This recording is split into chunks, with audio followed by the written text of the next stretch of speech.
Greetings. I thought I'd make a rebuttal video for a video I saw. YouTube kept recommending it, and it was about a guy who's going to prove that the Earth is a globe using his bicycle and two sticks. And so if you hang with me to the end, I'll show you why I don't believe this experiment, and I'll show you my little bit of criticism. But first, let's talk about what he does. So every 10 Americans say that they believe the Earth is flat, and so he's concerned and he wants to put that to rest. So he goes over to Canada, the world's longest, straightest road, and he's going to use just his bicycle and two sticks to prove that the Earth is a sphere. And so one thing I do like is that the sticks that he uses is very scientific. He's not just sticking them in the ground. And so I do like that about what he's doing. And here he goes. He puts the toothpicks in an orange, and of course he points one right at the sun, and then he says, "See, here's the shadow."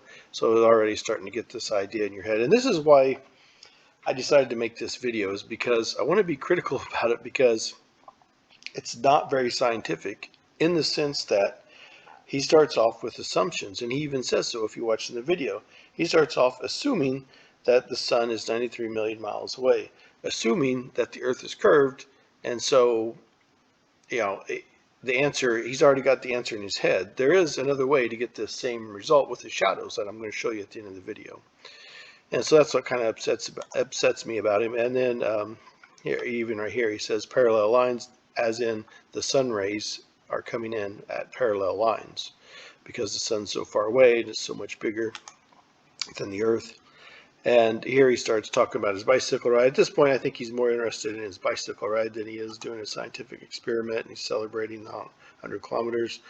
And I started to lose interest, but I'm like, okay, well, let's keep it going. So, and then now he's talking about he's not the first person to do this experiment, and rightfully so. We've all heard about the Eratosthenes experiment, and so that's what he's duplicating, and that's great. And then he's got his mate one location and him at the other. And now I will admire him for making sure that they're aligned and that they're level.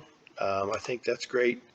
And so they're comparing, and then they call each other on cell phones, and they get done comparing, and he says mine is 3.9 centimeters smaller than his is. And so then he goes on and says, which means the Earth is a sphere. That does not mean I don't know who in their right mind would just look at that alone and go, yep, there it is, that's a sphere, yep, that's it, that's all the proof I need. I was waiting for him to say beyond the shadow of a doubt, pun intended, but he never did. So if anybody else out there wants to use my joke, feel free. All right, so so he does his calculations. Okay, so he ends up coming up that he's only 17% off of what common world knowledge says is the circumference of the world. And then he goes on and how excited he is about how he measured it and proved it, and it's a knowable thing, and he's confirmed, he uses the word confirmed, and I just don't see how this experiment confirms anything, as you'll see me do my own experiment here in just a little bit. Okay, and then here he asks for money. So you can pause this video and look at some of the details from the original Eratosthenes experiment.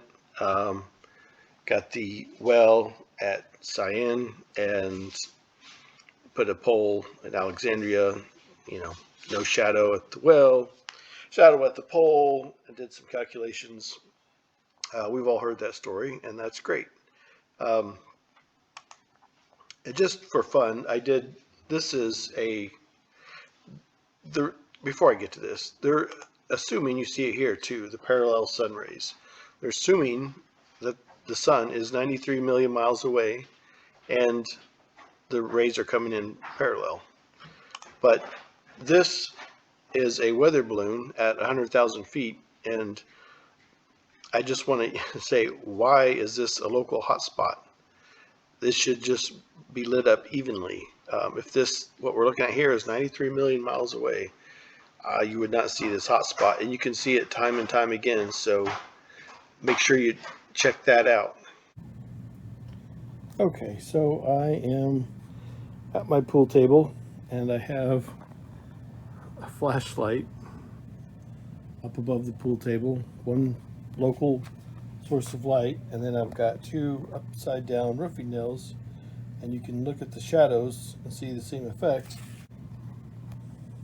So that experiment was, they start out, shadows are the same, okay, and one person goes farther down and then they realize that the shadows are different. But I can duplicate the same thing on a pool table. And just for fun, while I'm here experimenting, I wanted to show, I recently saw a video where somebody with a PhD actually said that if the earth was flat and the sun was local, it would always be daylight. Well, got the light source, one single light source. There's the short shadow, the long shadow, farther apart. And let me just pan out and you can see, okay, this part here would be like your dawn and your dusk. There's your daylight, there's your nighttime. Okay, so if I come over here, okay, I'm at the other end of the pool table. You can just barely see. Okay, so there's the daylight. Over here, it's night. There's the daylight again. And also, if you were some microscopic piece living down here on this end of the pool table and the sun was way down there, you wouldn't see the sun. I appreciate his enthusiasm, and I'm not sure if he, I mean, I guess he really believes that the world is a globe and a sphere, and this experiment proves that. I mean, I don't see how anybody can think that this is proof. I mean, that's to me, that's just crazy. But I don't know. I think he already had the answer in his head, and he's ignoring the fact that you can get the same effect on a flat surface with the local sun. And I see people defending the globe time and time again, and they refuse to acknowledge a local sun. It's frustrating, but that's the way it is. I'm not making fun of this guy. I think he did do a good job getting the sticks level and parallel with each other and all this. I just think he's misguided, and unfortunately, he's misguiding others, in my opinion. You can decide for yourself, and please do. Anyway, thanks for watching. Have a great day.